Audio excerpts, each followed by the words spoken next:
In today's video, I'm going to teach you how to create a calendar event in Microsoft Outlook. By the end, you'll know exactly how to add a clear, well-organized appointment so you never miss an important moment. First, open Microsoft Outlook on your computer.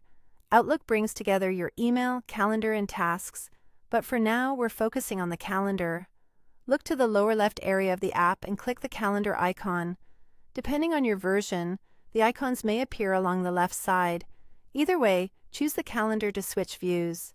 You'll see your schedule laid out by day, week, or month. Use whichever view helps you plan best. Next, create the event by selecting New Appointment. You'll find this on the home ribbon near the top. An appointment window opens, and this is where you'll add all the important details that make the event useful at a glance. Start with the title. This is the name of your event and should be short but descriptive, like Project Review or Doctor Visit. Keep it clear so you can recognize it quickly on your calendar. Under that, you'll see the location field.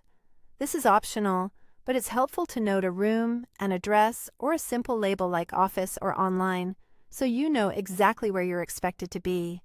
Now, set the start time and end time. Click the date and time pickers to select when the event begins and finishes. If your work spans time zones, double-check that the times align with your current settings to avoid confusion. Be realistic about the duration. Adding a little buffer can help you stay on schedule. Use the large text box to add notes or a description.